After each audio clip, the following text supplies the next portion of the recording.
In this episode, we talk about addiction and suicide. If you are struggling with addiction, please reach out to your GP or online at talktofrank.com. If you are struggling with suicidal thoughts, please visit samaritans.co.uk. The links are in the description. Eve.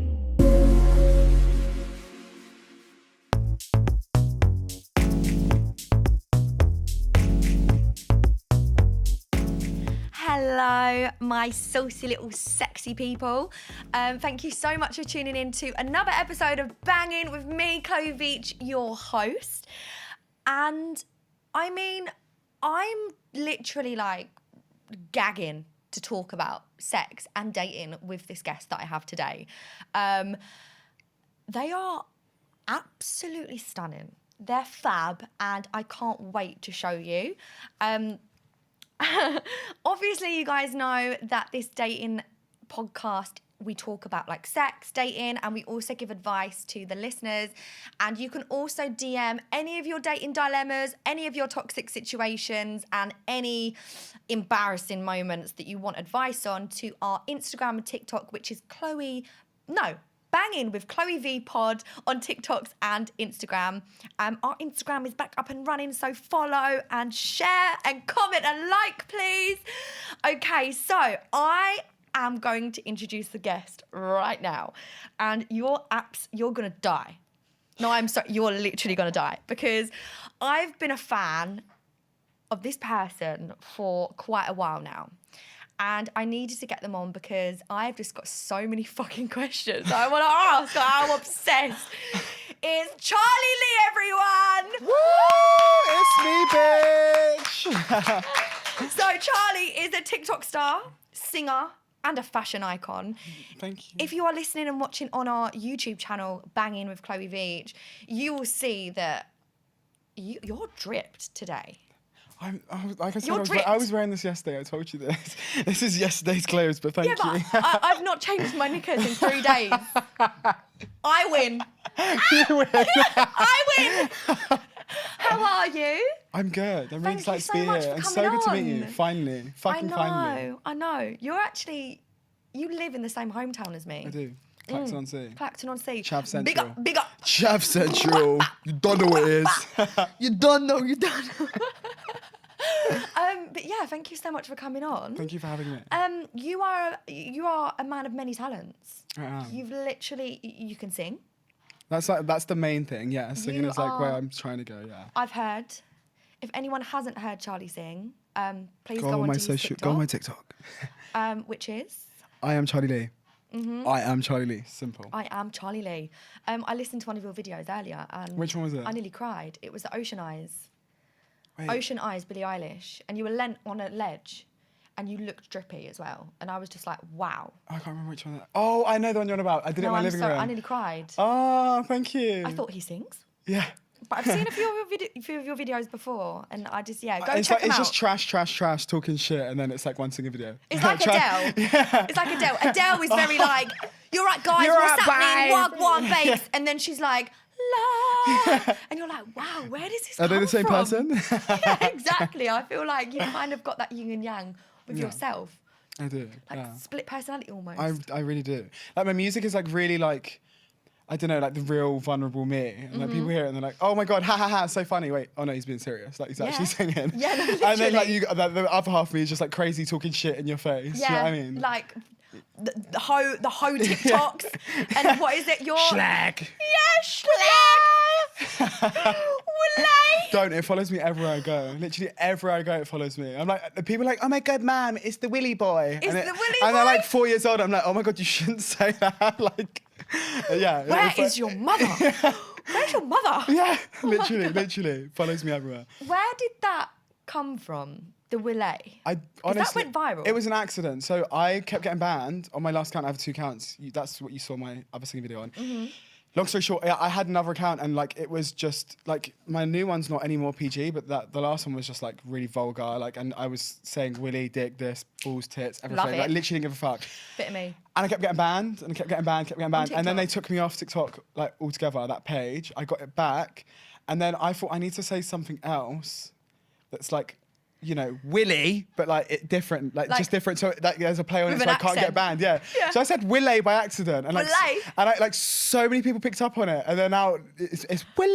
It's fucking viral, babe. I know, it's mad. Like even my people want mum more of says it. People want it now. Like that's not got old. People still want it now. They're like, "Where's your Willie video?" Where's so your I'm like, I'm a singer now. Please. I'm rebranding. I think no, honestly, like, but I still love it. Like, honestly, I remember It won't walking. change. It I won't walked. change. I walked down the stairs, and my dad recently got obsessed with TikTok. Oh, And no. I just remember coming downstairs. True story, not just because you're here, but true story.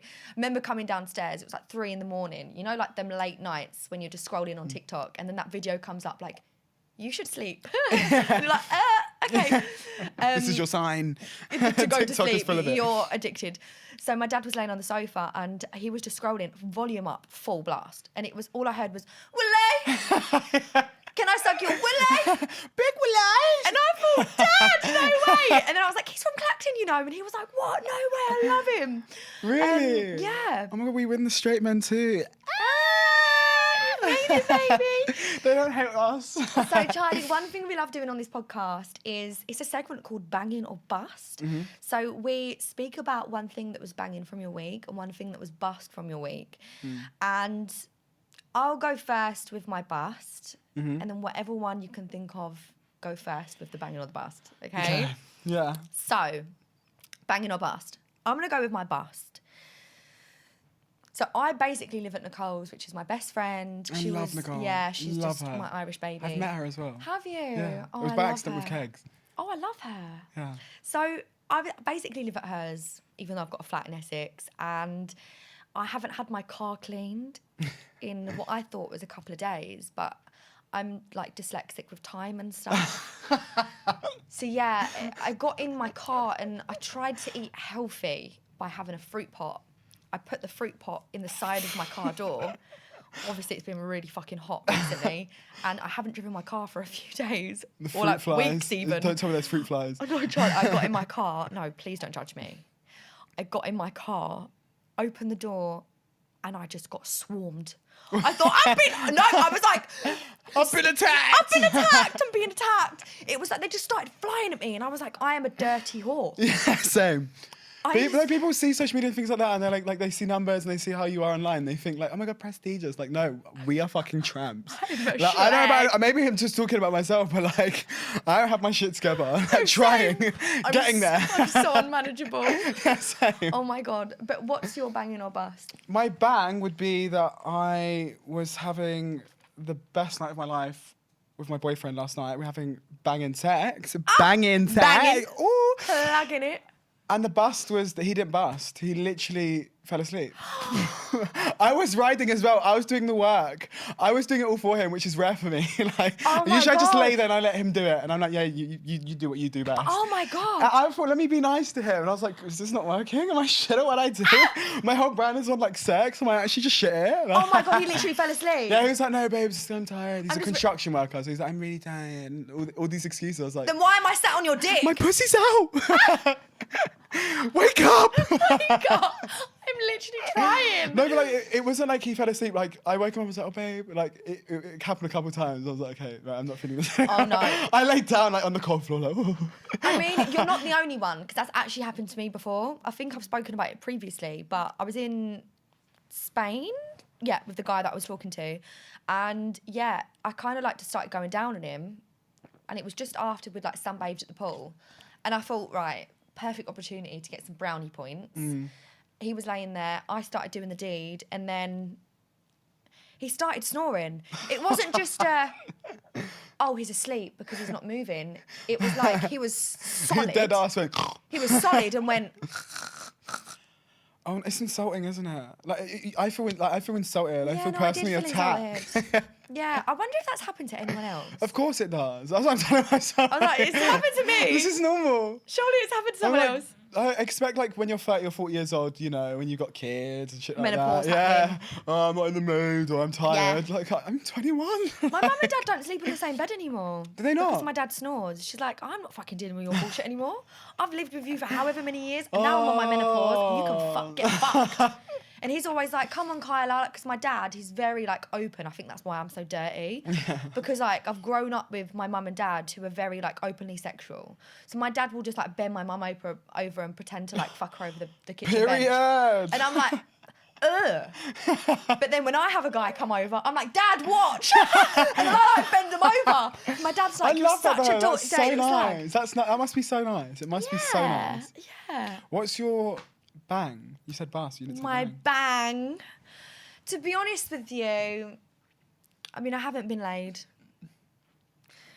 Obviously, I split with the person I was talking to, so I'm just very like, I'm in that hole of I don't know where I'm at. I'm kind of trying to find a balance of like, should I start dating? Should I not? Is it too soon? Is it not too soon? I don't want to hurt his feelings, but then, I mean, I need to get me some. Do you know what I mean?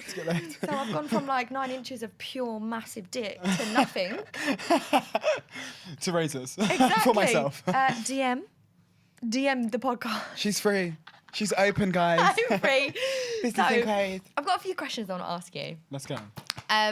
So obviously you're really open on TikTok to talking about like sex but then I want to ask you, is that what you're normally like?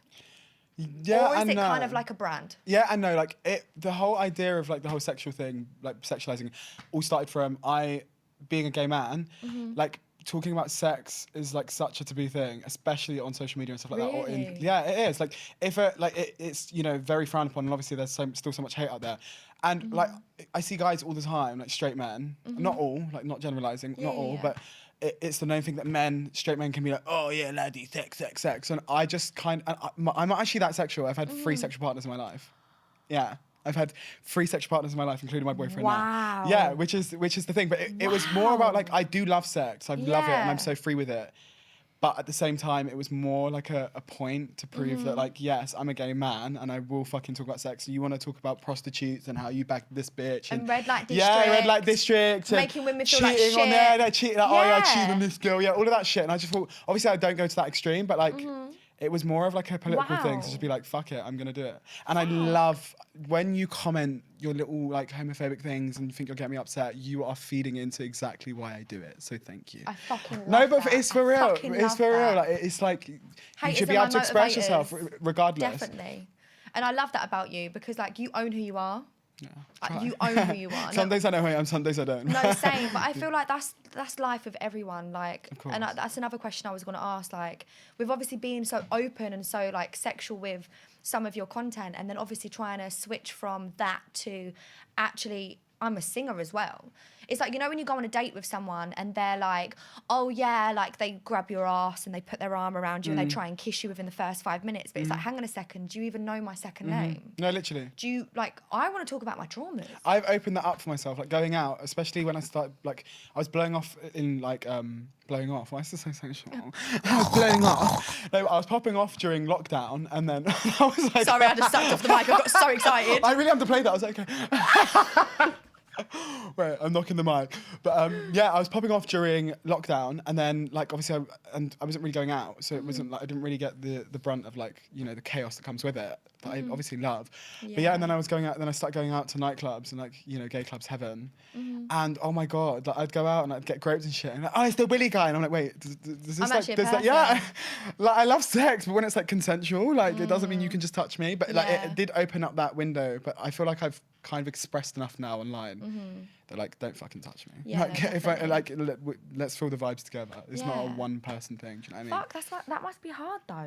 Yeah, it isn't. It isn't. How do you deal with a situation like that for anyone out there that might have the same following as you or like speak about sex as openly as you on social media? Like if they're going through the same, like what advice would you give to them to handle that situation? Like if you're out and that happens. I would say just like at the end, if the moment you doubt something, like the moment, that's one thing I realised that I did, like the moment I was out or like, for example, something would happen, like I'd get into an altercation with someone, the moment you start getting in your head and you acknowledge it's a problem or you doubt that moment and like think, actually, hold on, I would constantly do the opposite and be like, oh yeah, but you do this and maybe you did this, but actually no, like if you did nothing that would give those signals and that happens, don't, like that doubt phase that you experience, don't underplay it. Yeah. That's my advice. And like, it is as serious as it is serious to you. Like, if you are someone who can happily go out and you don't mind people slapping your ass, whatever, and like being, you know, and that's how you are, then by all means, bitch, go live your fucking fantasy. But like, yeah, just you know you, and like don't tell yourself.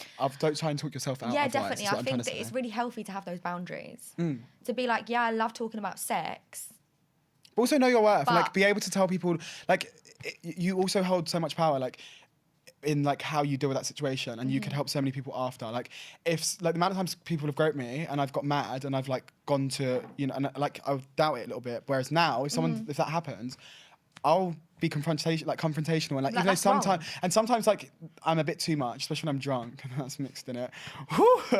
But like, yeah, like also when you confront that person, you need to realize that you're not also just helping yourself in that situation and stand up for yourself. You are also potentially helping someone else. Other people. Because a lot of people, especially myself, like used to anyway, I'd just allow these things to happen and like, and just, I'd be like, oh, like get away from it, like go to safety or like run away. And like, that was my method. And that's not to say fight them, but like stand up for yourself a bit as well. Yeah, definitely. I've kind of noticed that myself in like my behaviours recently, because like sometimes if I don't find that that's acceptable, as a woman, I'm like, yeah, but do I have a voice? Like, am I the one that's in the wrong? Like, have I instigated this? Like, have I done something to make him think otherwise? And the answer is always no. No. The answer is always fucking no. If I'm in a club and you're asking me to come home with you and I'm saying no, do not ask me why. Yeah, it's none of your business. The from that point answer onwards. is no. I It's don't need to literally none of your explain business. myself. Like, literally. And I fucking love you for that, because knowing your self-worth and knowing that, hang on a second. Especially girls. Especially girls. Like, especially girls out there. Because, like, especially club culture, one thing I notice, I'm a slag for it myself. Like, I'm a slag for a free drink. I will chat you up and get that drink out of you. But then you also need to remember what...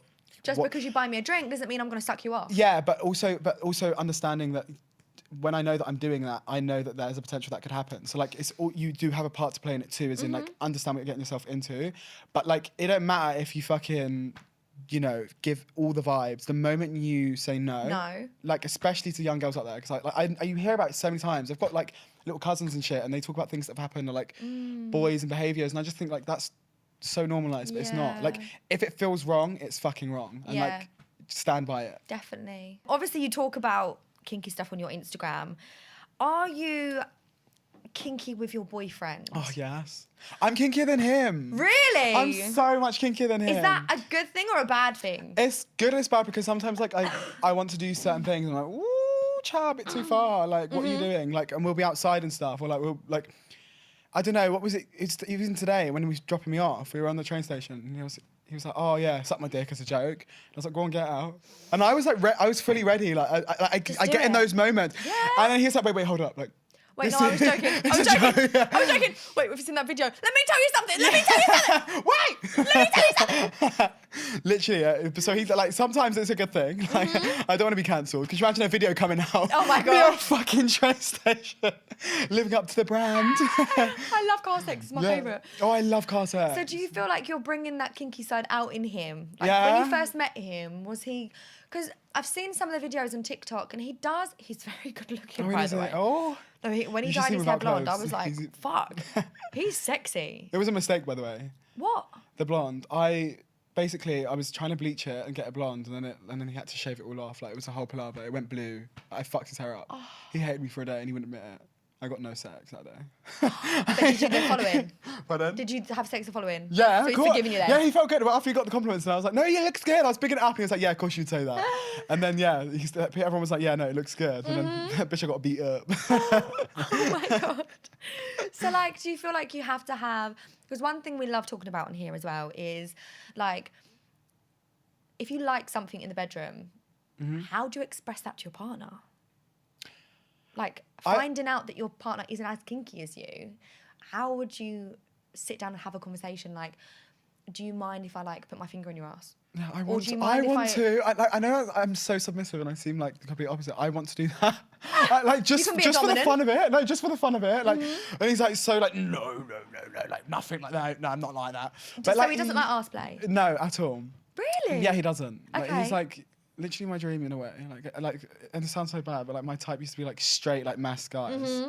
Still kind of is. It's almost like a fantasy sort of thing. Like, Let me turn you gay. Yeah. No, don't. I need to start saying it because everyone's like, oh my God, you're trying to change us and turn us. Yes, I am. Yeah, no, period. No, but I feel like you do, like, you have conversations. It's just natural. I feel like if you can't have those conversations, then why the fuck are you in that relationship? Like, you should be able to talk about weird shit, kinky shit. Sometimes we have conversations that, like, we will finish and I'm like, we've ended like in such a weird rabbit hole. But like, and like not just sex, everything. Like, just everything in life. And I feel like, especially when it comes to sex, like what you like is important in the bedroom and make it be known.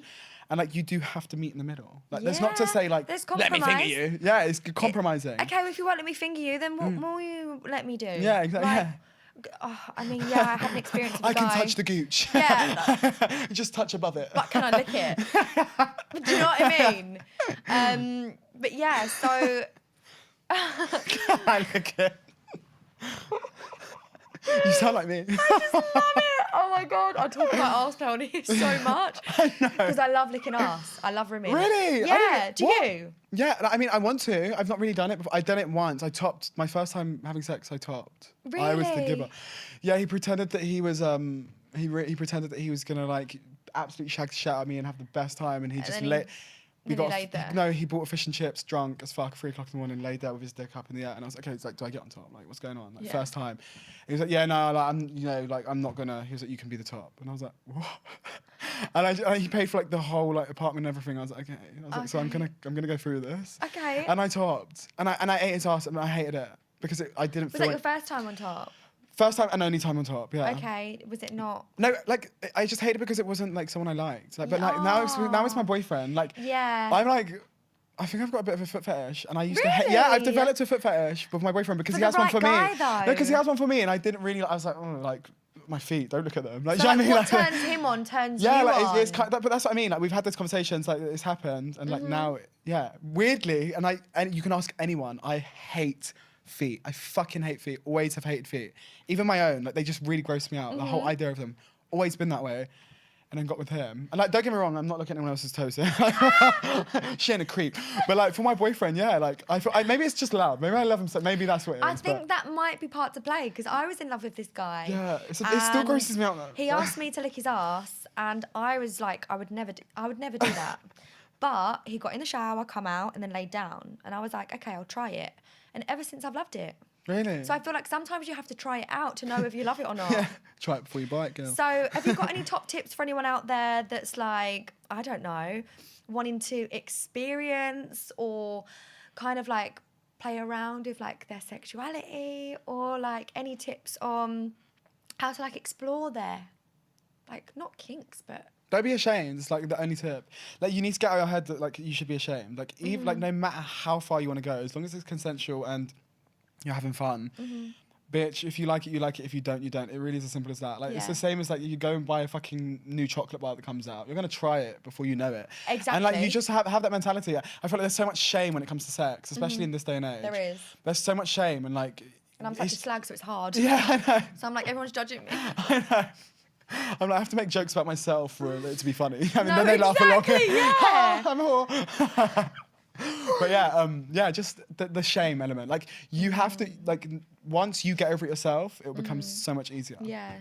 Is my advice. Feeling comfortable in your own skin. Yeah, and like it's fun. It's literally fucking fun. Like you're gonna fucking die, and like you don't want to be 8 years old, like in a fucking wheelchair, and think, oh my God, I wish I licked that ass when I wanted to. How lick did that you ass. get to that stage of like feeling comfortable with yourself? Like, did you go through? So would you describe yourself as like gay or pansexual or like what? Strictly dickly. Okay, strictly dickly. Okay, perfect. Same. Love dick. Dick and abs. So what was that like for you? Like obviously if you don't mind talking about it, like, but was there like a stage where you were like, right, I'm gonna have these conversations with people? Like how did they go? It was scary. It was very fucking scary. I'm not gonna lie. Like, I play off this bad bitch persona, like, and don't get me wrong, she's definitely in me somewhere. I but can like, tell you got a soft heart though. Absolutely, like absolutely, gay version, Abso-fruitly. absolutely. Make it a thing, guys, please. My next saying, no, but yeah, it was very fucking scary. I'm not gonna deny it, and like even to this day, like. It's still very scary. Like I present very confident, yeah, but it's not the case. And when I came out, it was, I think weirdly, should I say this? I was in year 4, This is how I knew I was gay. I was in year 4 and I had this really gross maths teacher. And like, I always thought he was gross. I didn't like him. He was really creepy. No, he wasn't maths, French teacher. He was French. And he taught us French. And yeah, anyway, long story short, I had this really weird dream out of nowhere that I had sex with him in year 4. And like, obviously back then I didn't even know what gay really was. Yeah. And like, yeah, when I had that dream, I was like, okay, wait, shit. Then okay, you started like questioning. Then I started walking like with my mum buying boxes and stuff and looking at the brief section like, I want what's underneath the boxes. I was like, shit, what's going on? So I kind of knew. And then I've always been really feminine anyway. Like literally, mummies and daddies, when I played that game, bitch, you best know I was fighting to be the mummy. I don't care what girl was in the room. I was the mummy. You can be my daughter, bitch. But yeah, like I've always been feminine. And like, I think that even that idea, like because I was so feminine, it kind of made it like, raised those markers anyway. So everyone always said, you were gay, you were gay, you were gay, you were gay. My dad was quite homophobic growing up, I can't lie. And he was like, he used to call me gay, faggot, all these names. And like, I didn't know what they were. Was that before you come out? Way before I come out. Yeah, this one I was young. This one I was playing mummies and daddies. Yeah. But yeah, and I always knew what it was, but I was a child. Like I didn't actually fucking care about it. So it didn't like sink in? Because yeah, like I was a child. Like I literally didn't know what gay, like I didn't have those sexual desires. But yeah, so then I got to about, I can't remember how old I was. I think it was 13 or 14. And then yeah, I was being bullied for it, and I thought, you know what? I'm taking so much stick for this. Like literally, I had no friends in secondary school. I thought I'm taking so much fucking stick for all of the, like, you know, for being gay. All these comments. And yes, I do watch gay porn, and I've not told you guys yet, but like it's my story to tell, and I thought, fuck it, like I'm gonna just come out because I'm, you know, I was already getting all the backlash, and then yeah, it did get worse, but like. I'm so glad I got bullied. I'm so glad I went through that whole experience. I would not be the person I am today if I didn't. And I would not take any second back. You know, back then I did.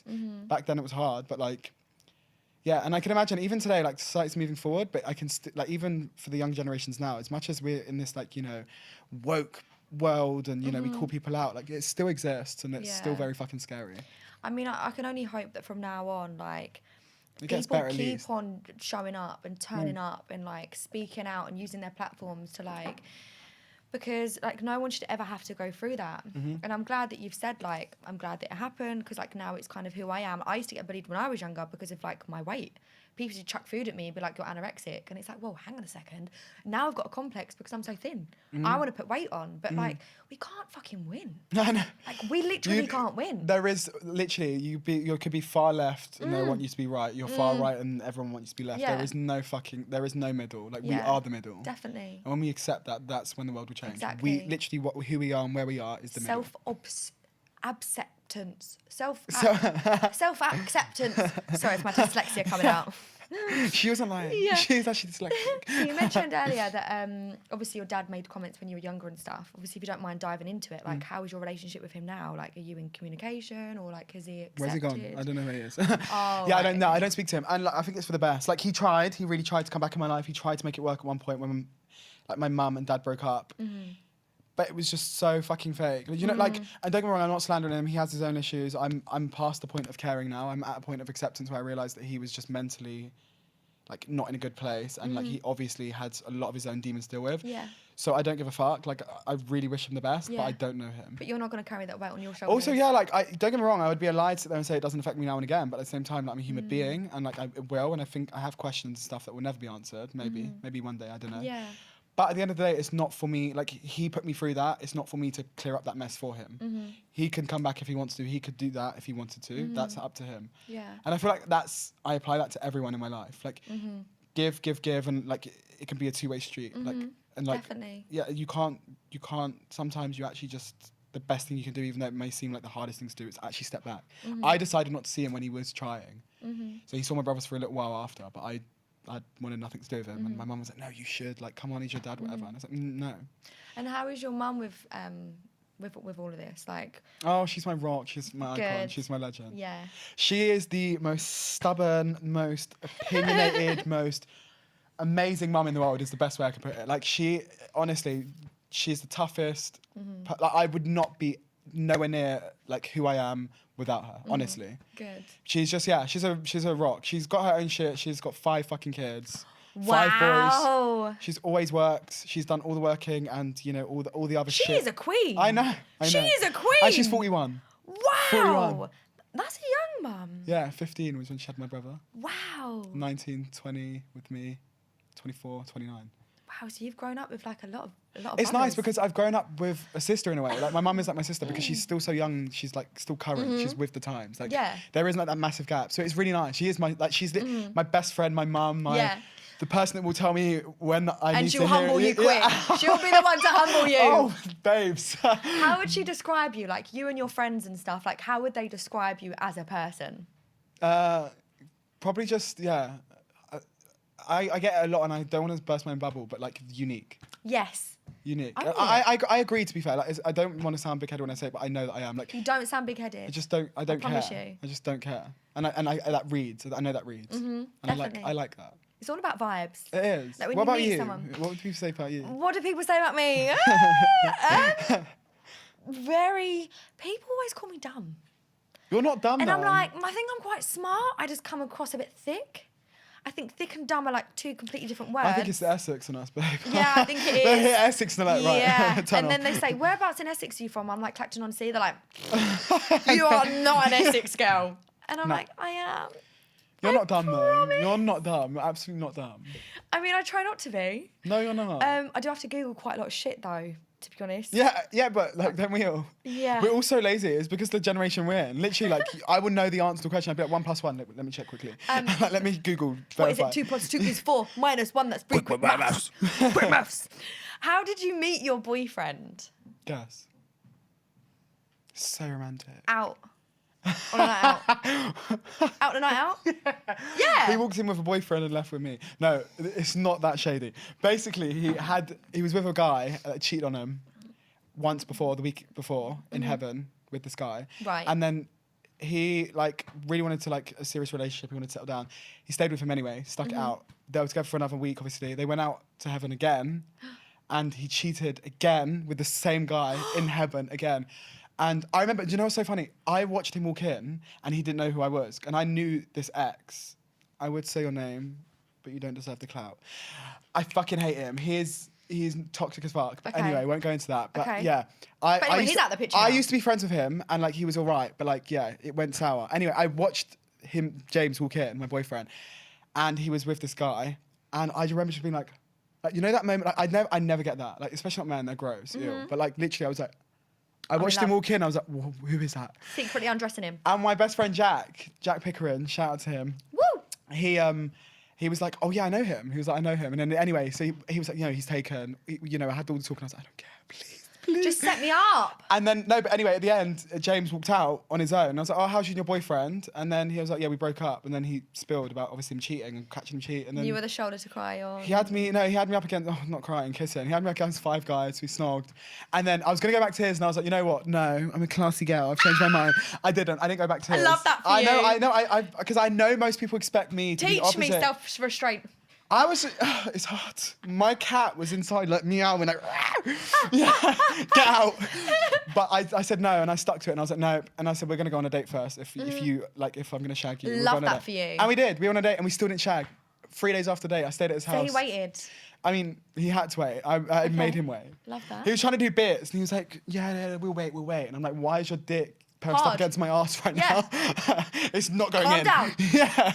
But yeah, I made him wait 3 days. It was so long. No, but 3 days is enough to kind of... I was at his house for 3 days. Like literally from that point onwards, it was like that. Yeah, but that's what I'm saying. Like when you spend an amount of time with someone and you're speaking and you're in conversation, it's like, well, you've already got that connection. So like when you... We were really connected and that's what I liked. So I feel like I would have made him wait. I really would have made him wait longer. If I didn't feel like it was like we were on the same page. And we really are. Even to this day, it's like he annoys me so much sometimes. And like we are so similar as people. Yeah. But like, yeah. I don't know. I feel like my brain and his brain are like one. It's weird. It's so weird. But I felt like that from the start. And that's why I knew. I was like, fuck it. Yeah. I will shag on the 3rd day. It's fine. Yeah, but you know what? I think, like, for me, it's so different. And there's such a fucking stigma. And, like, this is what I love doing on this podcast as well. I love breaking stigmas.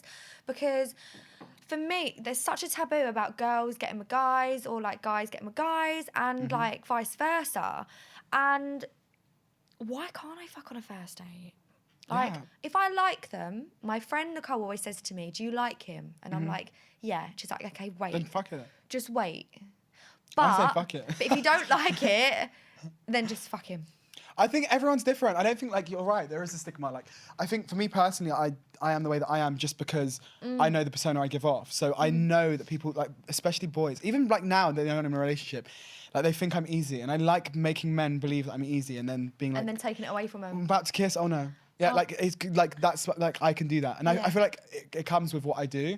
But like I mean what I say when I say online. I do it like I mean what I say. Like if you want to be a fucking slag and you want to go out and you want to shag all the guys in the world and do whatever the fuck you want to do, like do it. Like I mean, I'm not just saying it for nothing. No, like, I know. I mean it. I mean, I just I mean, I used to be like quite like that before I went viral for that. Like I'd get with anybody, I'd kiss, but never shag. Like it was a big thing for me. Do you know what? One thing that I was gonna say at the beginning as well when I introed you, because there was one point where, like when Too Hot to Handle first come out, I was getting so much attention. And I'm getting vulnerable now, guys. Please, the violins better come out. Bring out the tissues. So I just lost myself a little bit. Like I was drinking a lot and partying a lot and like it comes with it, I can imagine. Substances and stuff like that. And I kind of just lost myself. And I thought, fuck, I'm having a lot of one night stands here. And then I started to kind of degrade myself in my head. I was like I'm turning into a slag, and like I've lost myself and people are judging me, and I felt socially anxious. Every time I'd walk out into a pub, I'd think people are looking at me because I've slept with their mate the week before. And no word of a lie, like I loved you on TikTok, and I still do. And every time I used to scroll, you used to be on my For You page, and you used to just pop up and you used to go, if you want to be a slag, you be a slag.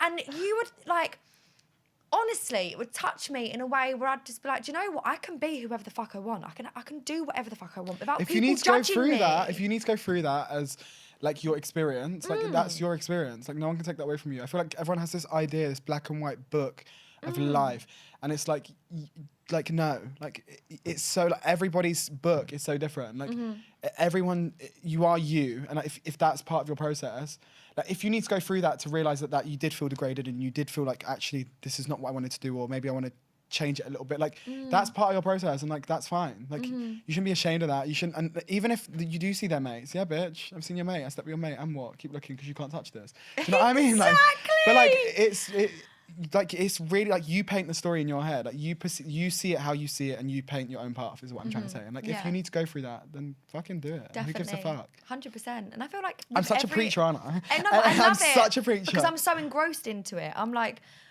yeah, because everything you're saying makes sense. And I feel like there's so many of my friends as well that are like, oh, I haven't had sex in like so long because like, I don't know, they've got their own reasons behind it. Like a couple of my friends were celibate. They'd not had sex in like a year or so. And I'm like, okay, that's fine. I love sex, so I'm going to go out and shag everyone. And then fucking do it. Anyway, moving on. Even though I love talking about sex. You spoke about on another podcast that you like quit certain substances and stuff. I'm sober. Like, why did you decide to quit? Was there like a certain situation that happened, or like a certain tweak in your mind where you thought, fuck, like I'm opening my eyes now, like this isn't good? This, like, what areas of your life was being in that situation like changing? I was just young. So my I didn't really say, I didn't specify, but my problem was with MDMA, like pills. And I was going to squat raves, and it was part of the culture. Like it's part of the UK culture, like it really is. And obviously not everybody does it, not all teenagers do it, but like 98%. It's so taboo, and like no one wants to talk about it. But at the end of the day, like regardless if you want to accept it or not, your kids are out there around drugs, and even if they don't do it, they will be around people that are doing it. And like for me, like I got so lost in it because I come from a family where my dad was a drug addict, and like, you know, my mum was so strict on like, don't be like him. You know, she drilled it into me, and I was, for so many years I'd be like, oh my god, I'd never touched drug in my life. Like I was like so like prestigious and stuff. Didn't barely drunk. Like I've drunk properly when I was about 16 years old. Started actually drinking. I'm saying that as like it's young, but like that's a UK thing, isn't it? Yeah, of course. But yeah, and then I really got lost in it, and I had a year of heavy. Like it was at one point it was just like every week doing pills. And it just got to a point where like I just realised that the reality that I was immersing myself into, I become so immersed into this like thing that I thought was amazing that I realised that when I left that, the world that, you know, when I left that high and that the come down and all of that and dealt with it, and I come back to the world that I was actually living in, my family, my relationships around me, I didn't know that they didn't know me. Like, that I started to like, I lost myself because I was, you know, it became such a big part of who I was and like, you know, what made me happy. And then my family and the people that actually, you know, were around me and cared about me were just so like white noise. They were like white noise all the time. I was hiding from them. I didn't want them to see me. I was gonna come down. I didn't want to go home because I knew you'd be scared to answer your phone. The anxiety. I don't want them to know. Yeah, all of that. Like I'd go missing for days. I put them through some fucking shit, and like I apologize. It's like still to this day, and like I will never forgive myself for what I put them through. And I'm not gonna sit here and be like, I've never done drugs again in my life. Yeah. Like if I'm being really honest with you, drugs are real. They're around us, but I feel like it's just about like I realize it's just about self-control, and like it's about understanding what's right for you and what's not. Like MDMA is something I can't do. Like it was always, and even like a little short while after I touched it again a little bit, and boom, it'd be something else. Yeah. But it's real, and I feel like it is really important that people should speak about it. And I feel like people are so, even like I could sit here and be like, oh no, never done drugs since and I've changed. But like at the end of the day, no, it's real. It's real and it's relatable as well, because there's so many people out there that have been in that same cycle. And I feel like that's why I've been so open to express about it on my social media, that I'm sober and like I go to CA meetings and I go to AA, which is Alcoholics Anonymous. And like, I speak to people that are like-minded, like, because I'm an addict. I'm a full-blown fucking addict. I can't drink safely. I can't take drugs safely because I will go down a spiraling road of thinking about wanting to kill myself. And like, those are the harsh realities of it, because there's so many of my friends, like my brother died of a drug overdose when he was in his 20s. I know that. Oh my God. And he was so young and he just literally had a baby. And I thought, fuck, like, and even that wasn't enough to stop me. Even though I told myself, there's time so and many, time it's again, excuse after excuse, and that's what it is. Exactly. And there's always another one. Like this excuse gets bigger and bigger and bigger, and sometimes the excuse that you once made, like you the boundary shift. Yeah, and it shifts like, and it shifts. Maybe it'll be different that time. But it's just remembering, like you while you're like, again, I'm a hypocrite. Like even drinking right now, like I've not got a problem with drink, but like I drink a lot, and I know I'm aware of it, and I don't need it. Like it's not an addiction, but even now I'm coming to a point, and maybe it's because I hate to say it, I'm 21, getting old, not to sound cringe, but like the older I'm getting, the more I'm realizing like you can create that feeling, that euphoria that you feel with those drugs and those drinking, which feels so amazing in the moment. You can create that with people nothing. around you. Yeah. Like you choose the people you're around, you choose the energy around. If you're gonna sit if you're gonna sit around people who drink all day and do drugs, of course that's what you're going to do. You're going to be in that cycle. Yeah, and I just feel like there's so many ways that you could get that feeling, and so many other, you know, there's so much amazing things in life that we ignore. Definitely. And all we want to do is get fucked up and get lost in it. And that's not to say that I'm never going to get absolutely past, going to get fucked up. But it's, you know, it will happen. One day at a time.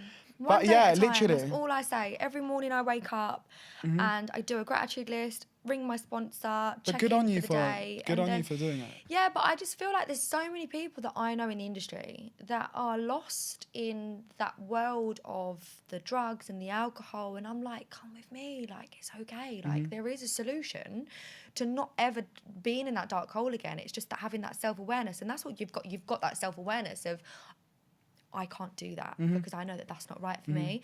I think so many people are going to respect you for that and opening up for that, because like, who knows, you using your social media platform or going on podcasts like this and speaking openly about it, there might be at least one person listening to this that's going through the same, that might think, I know there is. I know there is. I know there's so many people out there that have gone through, like, everybody is relatable in some way, especially when it comes to fucking drink and drugs. Definitely. Like, but it is real, and I feel like it's like this whole taboo thing, like really fucking bugs me. It bugs me. It, do they? No one really speaks about it. Everyone talks about it once I'm sober now and I've changed and like I'm off it. Like that's the story, that's the narrative that you'll constantly hear. Yeah. But those people, most of the people, and that's not to shame those people. And I get it, I really get it. But like, you also need to realize that like when you have a platform and you're saying these things, they have weight. And like, if you're in this like public eye thing and you're like, you know, painting this picture, and then behind the scenes you're doing exactly what you're saying you're not,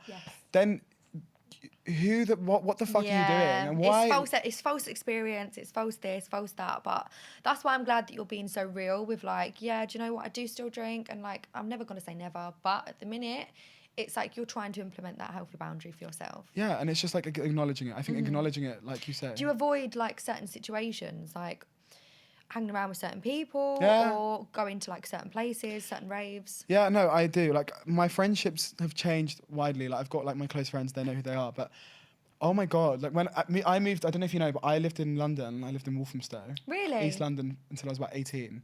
And like at 18 was at the peak of like when I was like literally like lost. Like I was so lost. My family and my relationship was shit. And my mum was like, fuck it, we're packing up, we're moving away out of London because like London's obviously getting more and more rough. And she was like, felt really unsafe about my brothers and shit. Like, but also I did think there was a part of it that was about like picking me up too and like just moving on, new chapter. And it was the best thing I fucking did because I lost by moving away and not being around those people that take drugs all the time. Those people that you think love you and they get you, like we're getting high together, like we're you saying get I me. love you every 10 seconds. Yeah, oh, I love you, like, I love so much, where's the water? Like, yeah. But like those people that you think are so real in that moment, the moment you take yourself out of that, and I was forced. Thank God I was, because that was my house and I was forced away. Yeah, you realise who your real ones they are? filtered out. Where are they now? Yeah, that's what I'm saying. Are Like, they drinking tea with you? Yeah, Are they going out for dinners? Exactly, that's what I'm saying. Like these people literally just disappeared, and it's because you are no longer making the same excuses that they're making that bond you together. You're bonding over addictions and I feel like I used trauma. to be honest with you, I used to only hang around with people that used to my capacity, just so I didn't feel like I was the wrong one. I'd be like, do you know what? I'm going to hang around with you because you party like me, and that makes me feel less like an addict. I'm a good girl compared to you. Do you know what I mean? I'm a good girl compared to you. But yeah, I really appreciate you opening up about that. Thank you. No, of course. Do you have any advice for anyone listening?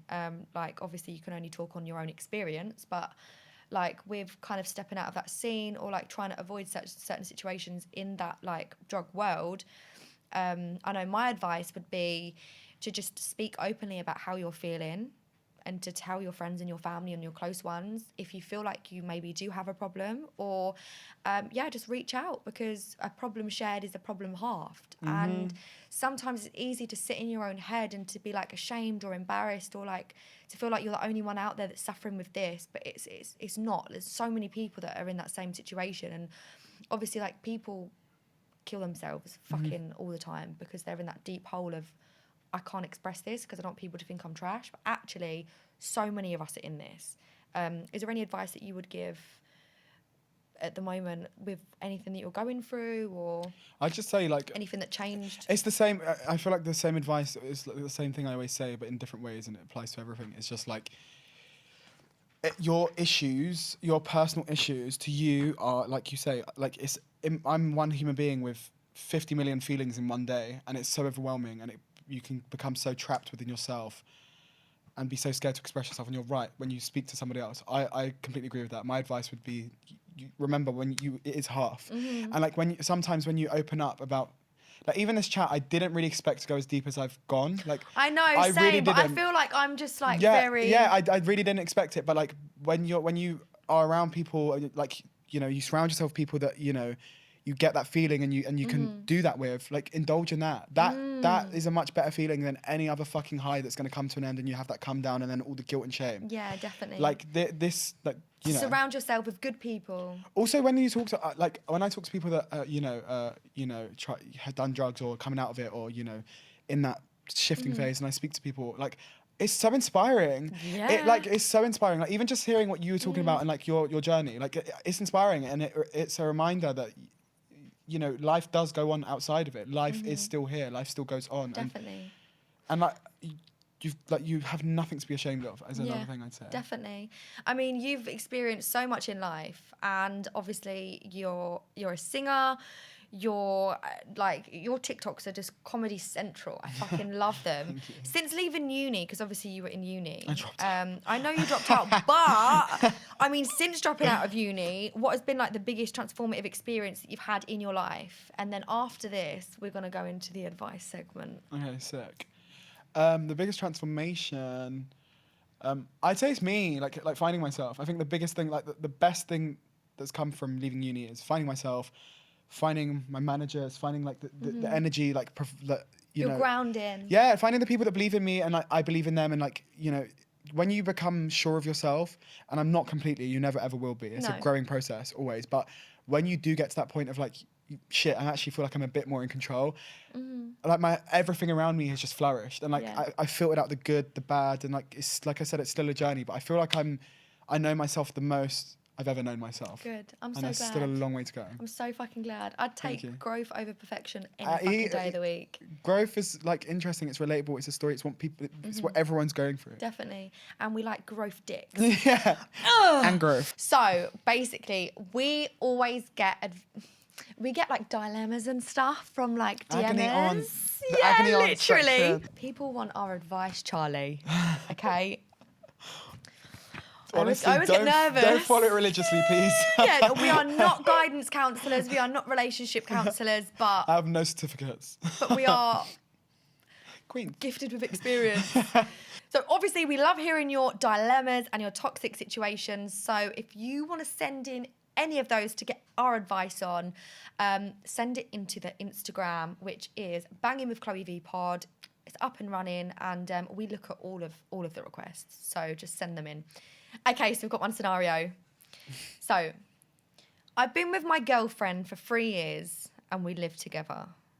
I love her so much, but she's a big slob. She suffers a lot with her mental health, okay, and it makes her messy and forgetful. Oh my God, it actually sounds like me. Has my ex fucking DM'd? This is actually a joke. Our sex life has suffered because it's hard to get turned on by someone I take care of. Ooh. What should I do?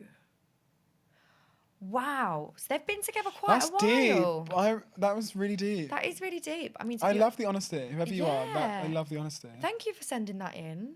I think with me, sometimes I go through spouts because I've got ADHD and I'm very like all over the place. Sometimes I've got like 1,000 tabs open, and obviously because I'm trying with my sobriety as well, it's like sometimes I've got ups and downs and dips and highs with that. Some days I've got the obsession to drink, some days I haven't got the obsession. So I feel like I'm going to put that in the same category as this because I can get messy, I can get a bit slobby, and I can get a bit needy in terms of like, I need you to look after me for a couple of months because I'm not feeling myself. I'm feeling really down, really shit about myself. And sometimes it passes like quicker than others. So I feel like if you've been with her 3 years and she goes through like spouts of ups and downs, just ride them through with her. Support her. Like, support her, communicate. But obviously, if it feels like a burden for you in your relationship, then I don't know, maybe that's just not the person for you. I think you've got to be a strong person to be able to be with someone, like, because I've got mental health, to be with someone with mental health. It's not easy. Because it's not easy. Because half the time people with mental health, like, you know, struggle themselves and they don't know who they are themselves, or like they, it's like imagine like the battle that you go through, like have mental health yourself, and then for someone else like trying to take care of you. I think the point of like carer, I think that's the biggest thing. I said like the moment you start feeling like you're a carer for someone, like I think what you're saying is definitely right. I think ride the waves out and like definitely support, but you also need to remember that your feelings and how you feel and like what you want from life is valid, and regardless of how long you've been with someone, it doesn't mean shit. Don't put a timestamp on it. Yeah, and also you never know, like, you know, communicating, like you could have that actually just be really open about it, and you'd probably be surprised at this shit that could happen. I mean, relationships take work. Like they're not easy. Like, and I feel like we live in a generation where it's no relationship is easy. Yeah, but I feel like we live in a generation where it's like, okay, I'm like bored of this, like trash. Let's get moving on. Tinder, bad bitch, energy, woo. Tinder, but like, Grindr, all of those. It's work. Raya. It takes work, and I feel like if that person is worth the work and how they make you feel and that connection you have is worth it, then by all means, do what you have to do. But at the same time, you can only keep giving before it's too much. Yeah, I feel like for me, I've got a battery inside me. And when I'm with someone, I have to charge up my battery and then give away some of my battery. So like, you know, when you're in a social environment and it's like sometimes I'm like, my social battery's drained. It's like dead. I want to go home. I want Netflix and food. Yeah, I'm kind of getting this vibe with this guy who's with the girlfriend. Like, I mean, I don't want to assume because it says I've been with my girlfriend, so it might be a woman. I mean, I feel like just communication, like what Charlie said.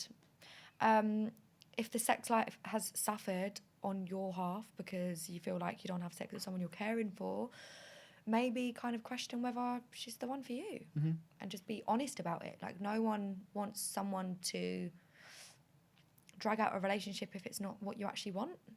So kind of question yourself, do I want this, do I not? And it's also not fair on her too if you're not feeling it and she's not aware Yeah. of it. So like communication, and you will get to the end. Definitely. Go with your gut. Go with your gut. Be honest. Honesty is the best policy. Period. Woo! Don't know what So, it is. I tailor a game to our guest. So I've got some sexy songs in this bowl, and we're gonna make humming sounds, Okay. but to the song. Yeah. So say if it's like Beyonce "Drunk in Love," it's like yeah. Yeah, but no correlation. Just You've whatever just got comes a to mind. You've got a hum. So we're gonna pick out a song in the bowl, Let's go. and you've got to hum the song, and I've got to guess what it is. Oh, I see. Oh, so you're guessing the song. Yeah. Okay, good. So you got to guess the song. Do you want to go first? Yeah, I'll go first. You can't read it out. No, I should know it, and that's so bad, but I don't know it. Okay, that's fine. Pick another one. I should know that. Watch me not know any of them. You will. I know you will. I listen to rock music, guys. No, that.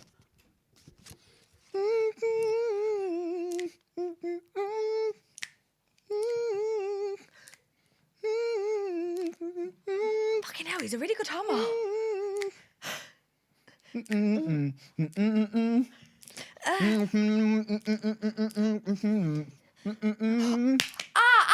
Drunk in Love. Yeah, it was the Oh my God, it was the one I literally just said.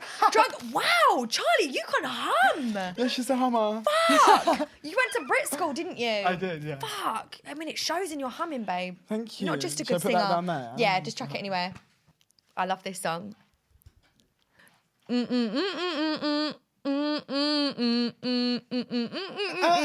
You know, no, I've been thinking about you.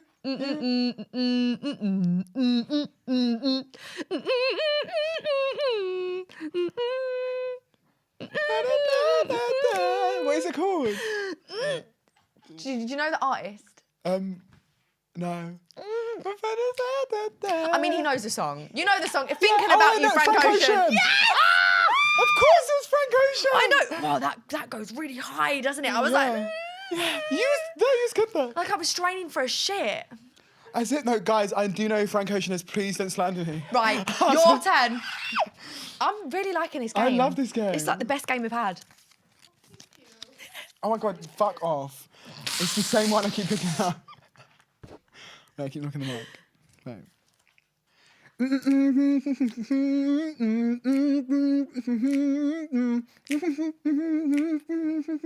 Oh, I'm thinking Spice Girls.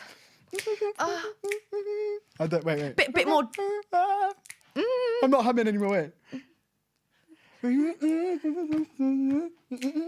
don't ever spot me, 'cause baby, you got it. That's Sugar Babes. You made me feel better about the Frank Ocean one No, now. I don't know. Because baby, you got Madonna. No.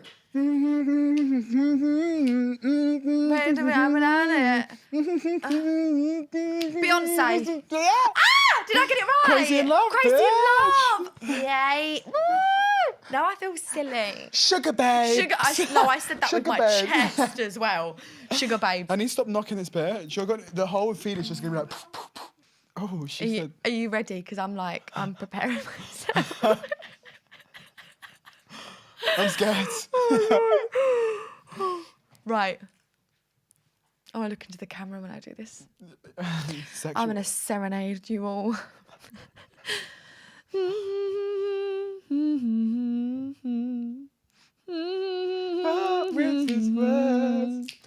Killing Me Softly. Yes. Period. Wait, carry on, and do a dance. I think we should dance.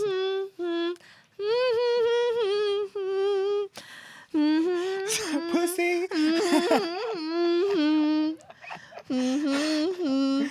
Giving them cunt.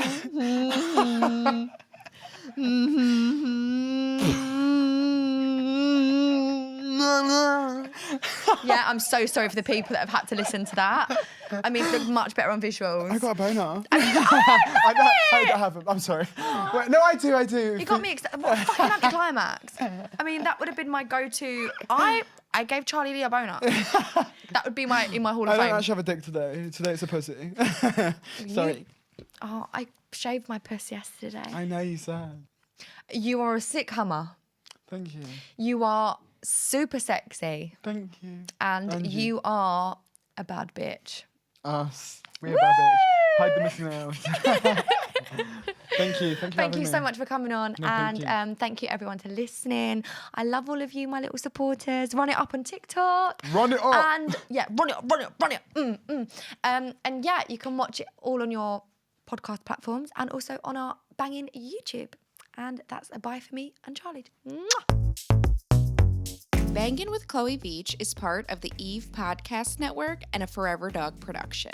Executive producer Tracy Soren. Development executive Mariah Nicholas. Senior producer Palama Kaufman. Producer Ewan Newbigging Lister. Post-producer and theme song Brian Hevron Smith. Cover photo by Greg Bailey. Forever Dog Productions is Joe Cilio, Alex Ramsey, and Brett Boehm.